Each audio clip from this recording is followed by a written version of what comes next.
New Zealand is kind of the penguin capital of the world, if you like. We have a number of species of penguin breeding in and around our waters, but the Hoiho or the yellow-eyed penguin is probably the most endangered of all of the world's penguins, and it's found around mostly the sort of southern coasts of the South Island. It's familiar to many New Zealanders because it's on our $5 note. But yeah, it isn't doing that well. So it had a massive campaign behind it, which is probably a good thing because its numbers have reduced 78% in the last 15 years. So it needs all the help it can get. Why is it endangered? I think it's a number of things. New Zealand is a wee bit different from Australia, for example, because if it has four legs and fur, it didn't evolve here. So, the bitey things didn't belong here. So we are very much a land of birds. And so that means that introduced predators like stoats and ferrets and weasels, even cats and dogs, sometimes pigs, can have a real bad impact in terms of the predation on the hoiho's vulnerable chicks when they're breeding on shore. So, but it's really death by 1,000 cuts. So there's the predation of their young when they're vulnerable on shore. There's also the fact that due to climate change, their food supply, the fish are kind of moving around a lot. And so we've noticed that hoiho are having to travel further and further out to sea, which means further and further back again to be able to come back and feed those chicks. So their condition isn't as good. And we also know since October last year, we've finally got cameras on some of our fishing boats here in New Zealand, and already we've seen at least 4 hoiho being picked up and drowned in nets. And so if you think about all of those cumulative factors for a bird that's already endangered, it just pushes them right to the edge of the cliff of extinction, if you like. Was the hoiho the clear winner this year in the competition? Which other birds came close? Yeah, the hoiho was definitely the clear winner. It was so you might recall last year things went a bit crazy when John Oliver got involved and hijacked our entire competition for Bird of the Century. We very much brought it back home this year, although we have had some kind of international interest. And we had the hoiho closely followed by the black robin. And the story of the black robin in New Zealand is very close to our hearts because it is a species of bird that got down to just 5 individuals and only 1 viable female back in the 1980s. And she was somehow, thanks to the Wildlife Service at the time and her, was able to save that entire species from extinction. We also had the kakapo. Everyone loves the kakapo. It didn't actually have to do anything. I don't think it ran much of a campaign. It's just everyone loves it because it's a giant, big, grand, green, fat parrot. Some of our other species included our native owl, our kea, or our alpine parrot.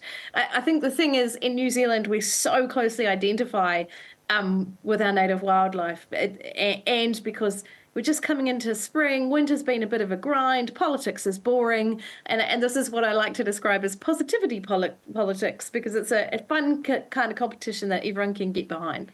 And I understand some celebrities have gotten behind some of the bird candidates this year. Yes, we've had. So Jane Goodall got behind the hoiho, which was a pretty impressive move by the hoiho campaign. I mean, the local brewing company down in Dunedin put out a beer in honour of the hoiho, so they were pulling out all the stops. We also had Sam Neill, who's obviously, very dear to New Zealand. He got behind the southern dotterel, I think. And I've been delighted today to see that the Bird of the Year competition also featured at the Emmys between John Oliver and Phil Keegan. So it's been so cool to see the continual growth and love for our native wildlife here in New Zealand and beyond. So why does this competition attract so much interest from overseas? I think, New Zealand is unique in that, our birds obviously found here, found nowhere else. People are quite fascinated by New Zealand. We are a country that is known for, our connection to wildlife and loving our wildlife. And I think everybody kind of loves the idea of this sort of far-flung country at the bottom of the world you know, notwithstanding our mates over the ditch, but running this quite quirky competition. And I also think I think it's hard to tell a story about conservation anywhere in the world because it's often a story of loss. And while we are quite upfront about the fact that 80% of New Zealand's native birds are actually threatened with extinction, we generate this competition in such a way that I think builds kind of engagement and education and positivity, and most importantly, fun.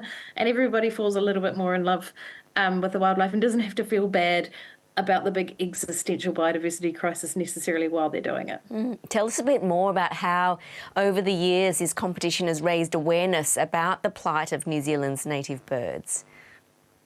Yeah, I mean, I think the key to this competition is very much about doing it, telling a story in such a way that it builds hope and a bit of, you know, a bit of fun, a bit of sunshine, but also is really clear about what's happening with our native wildlife.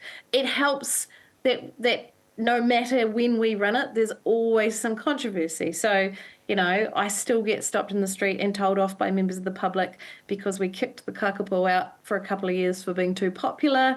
A few years ago, a bat won Bird of the Year, which, you know, just kind of threw everybody into a tailspin. We've had vote rigging, we've had all kinds of madness, and I think that always makes people engage with it that little bit more as well, because they want to see what's going to happen this year, what else are they up to.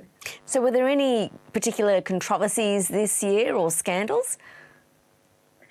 I mean, we've really had to tighten up our voting verification system over the years. Part of the reason for that was, I think in 2018, someone in Australia tried to vote for a shag 300 times. So now we have to have a verification system. And we have also been attacked by Russian bots. So we've had to really tighten things up, starting with Australia. Nicola, thanks so much for talking to us. Thank you.